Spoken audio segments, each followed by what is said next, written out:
ഇന്ന് ഞാൻ നിങ്ങൾക്കായിട്ട് കൊണ്ടുവന്നിട്ടുള്ളത് നല്ല ടേസ്റ്റുള്ളൊരു സ്നാക്കാണ്. സ്നാക്ക് എന്ന് പറയുമ്പോൾ നല്ല സ്പൈസി ആയിട്ടുള്ളൊരു സ്നാക്ക്.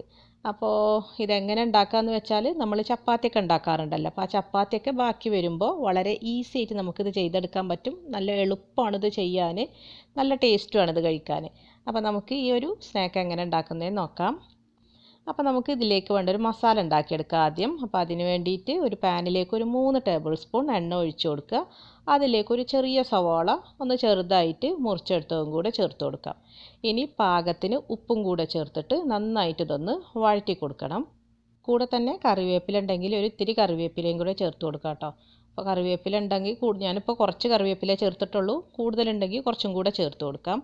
ഇനി ഇതൊന്ന് വഴണ്ടി വരുമ്പോൾ അതിലേക്ക് ഞാൻ 1 ടേബിൾ സ്പൂൺ വീതം ഇഞ്ചി വെളുത്തുള്ളി ചെറുതായിട്ട് മുറിച്ചെടുത്തതും പിന്നെ ഒരു 2 പച്ചമുളക് ഒന്ന് ചെറുതായിട്ട് കട്ട് ചെയ്തെടുത്തതും കൂടെ ചേർത്ത് കൊടുക്കുന്നുണ്ട്. അപ്പോൾ ഇതും കൂടെ നന്നായിട്ടൊന്ന് വഴറ്റി കൊടുക്കണം.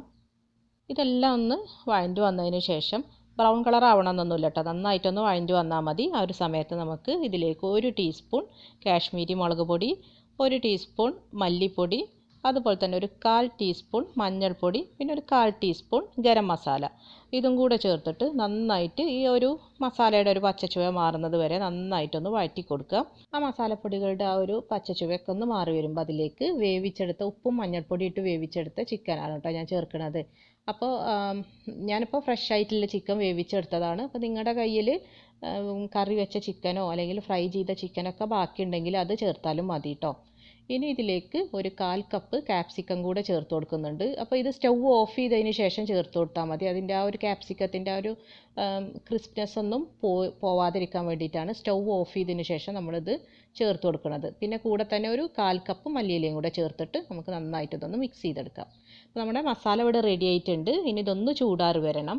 അപ്പോഴേക്കും വേറൊരു ബൗളിൽ നമുക്കൊരു 4 മുട്ട, ഇത് ഏകദേശം വലിയ കോഴിമുട്ടയാണ്, അപ്പോൾ ഒരു 4 എടുത്തിട്ടുണ്ട്. ചെറുതാണെങ്കിൽ ഒരു 5 വേണ്ടി വരും. പൊട്ടിച്ചൊഴിച്ചെടുത്തതിന് ശേഷം അതിലേക്കൊരു 1/4 ടീസ്പൂൺ കുരുമുളക് പൊടിയും കൂടെ ചേർത്ത് കൊടുക്കാം. അപ്പോൾ ഇത് ഓപ്ഷണലാണ് കേട്ടോ, കൂടുതൽ എരിവ് ഇഷ്ടമല്ലാത്തവർക്ക് ഇത് വേണമെങ്കിൽ സ്കിപ്പ് ചെയ്യാം. അപ്പോൾ അതും കൂടെ ചേർക്കുക. പിന്നെ നമ്മൾ പാകത്തിന് ഉപ്പും കൂടെ ചേർക്കണം. അപ്പോൾ നമ്മളിതിൽ ഒരു 1/2 കപ്പ് പാലും കൂടെ ചേർക്കുന്നുണ്ട്. അപ്പോൾ അതും കൂടെ അതിലേക്കും കൂടെയുള്ള ഉപ്പ് ഈ ഒരു സമയത്ത് ചേർത്ത് കൊടുക്കുക. പിന്നെ ഒരു 1/2 കപ്പ് പാലും കൂടെ ചേർത്ത് കൊടുത്തിട്ട് നന്നായിട്ട് ഇതൊന്ന് യോജിപ്പിച്ചെടുക്കണം. ഈ ഒരു മുട്ടയും പാലും അതുപോലെ തന്നെ കുരുമുളക് പൊടി ഉപ്പൊക്കെ നമ്മൾ ചേർത്തതല്ലേ, അപ്പോൾ അതെല്ലാം കൂടെ ഒന്ന് യോജിച്ച് കിട്ടണം. അപ്പോൾ ഒരു വിസ്ക് വെച്ചിട്ട് ഇതുപോലെ നന്നായിട്ടൊന്ന് യോജിപ്പിച്ചെടുക്കുക. അതിന് ശേഷം ഞാനിവിടെ 3 വലിയ ചപ്പാത്തിയാണ് കേട്ടോ എടുത്തിട്ടുള്ളത്. ചെറുതാണെങ്കിൽ ഒരു 4 മതി. അപ്പോൾ 3 വലിയ ചപ്പാത്തി ഇതുപോലെ റഫായിട്ട് ഒന്ന് പിച്ചി എടുത്തതാണ്. ഇനി നീളത്തിൽ കട്ട് ചെയ്തെടുക്കണമെങ്കിൽ അങ്ങനെ ആവാം. അപ്പോൾ അതൊക്കെ നിങ്ങളുടെ ഇഷ്ടത്തിനനുസരിച്ച് ചെയ്യട്ടോ. അപ്പോൾ അത് നമ്മുടെ ഈ ഒരു മുട്ടൻ്റെയും പാലിൻ്റെയും കൂട്ടിലേക്ക് ഇട്ട് കൊടുക്കുക. ശേഷം നമ്മൾ ഉണ്ടാക്കി വെച്ചില്ലേ, നമ്മൾ മസാല ഉണ്ടാക്കി വെച്ചല്ലോ, അത് കുറേശ്ശായിട്ട് ഇട്ട് കൊടുത്തിട്ട് നന്നായിട്ടൊന്ന് മിക്സ് ചെയ്ത് കൊടുക്കുക. ആദ്യം പകുതി ഇട്ട് കൊടുക്കുക, ബാക്കി പകുതി നന്നായിട്ട് മിക്സ് ചെയ്ത് കൊടുത്തതിന് ശേഷം ഇട്ട് കൊടുക്കുക. അപ്പോൾ ഈ ഒരു കൺസിസ്റ്റൻസിയാണ് കേട്ടോ വേണ്ടത്. ഇതുപോലെ നല്ല തിക്കായിട്ടുള്ളൊരു പരുവാണ് വേണ്ടത്. ഇതിപ്പോൾ ഓക്കെയാണ് കേട്ടോ. ഇനി നമുക്കിത് കുക്ക് ചെയ്തെടുക്കാം. അപ്പോൾ അതിന് വേണ്ടിയിട്ട് ഞാനൊരു ദോശത്തവ നന്നായിട്ട് ചൂടാക്കി എടുത്തിട്ടുണ്ട്. അതിൻ്റെ മുകളിലായിട്ട് ഒരു സോസ് പാനും വെച്ചിട്ടുണ്ട്. ഇനി ഇതിലേക്ക് നന്നായിട്ട് ചൂടാക്കി എടുത്തൊരു സോസ് പാനാണ് കേട്ടോ. അപ്പോൾ അതിലേക്ക് ഇനി നമുക്ക് കുറച്ച് എണ്ണ ഒഴിച്ച് കൊടുക്കാം, അടിയിലൊന്നും പിടിക്കാതിരിക്കാൻ വേണ്ടിയിട്ട്. എന്നിട്ട് എല്ലാ ഭാഗത്തേക്കുമായിട്ടൊന്ന് ബ്രഷ് ചെയ്ത് കൊടുക്കാം. അതിന് ശേഷം നമ്മൾ ഉണ്ടാക്കി വെച്ചിട്ടുള്ള ആ ഒരു ചപ്പാത്തി ചിക്കൻ്റെ ഒക്കെ കൂട്ടുണ്ടല്ലോ, അത് ഇട്ട് കൊടുത്തിട്ട് നന്നായിട്ടൊന്ന് നികത്തി കൊടുക്കുക. മുകൾ ഭാഗം നല്ല ഇങ്ങനെ നന്നായിട്ട് ഇതേപോലെ പ്രസ് ചെയ്ത് കൊടുക്കണം. ഇനി ഇത് മൂടി വെച്ച് ലോ ഫ്ലെയിമിലിട്ടിട്ട്, അപ്പോൾ നമ്മൾ ദോശത്തവ നന്നായിട്ട് ചൂടാക്കി എടുത്തിട്ടുണ്ട്.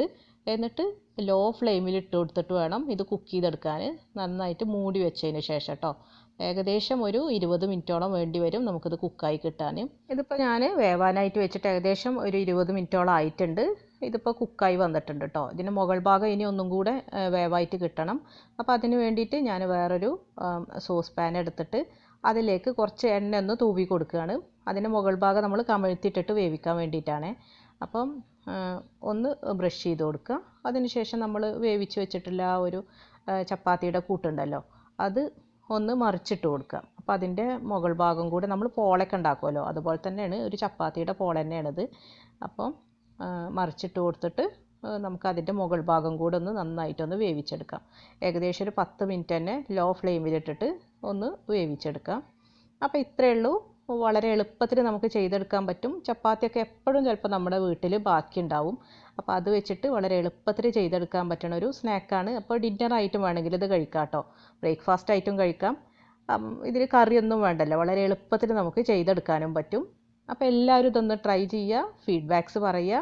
നല്ല ടേസ്റ്റുള്ളൊരു സ്നാക്കാണ്. അപ്പോൾ തീർച്ചയായിട്ടും ഉണ്ടാക്കി നോക്കണം കേട്ടോ. അപ്പോൾ ഇനി വീണ്ടും പുതിയ പുതിയ റെസിപ്പീസുമായി കാണാം. അതുവരെ താങ്ക് യു.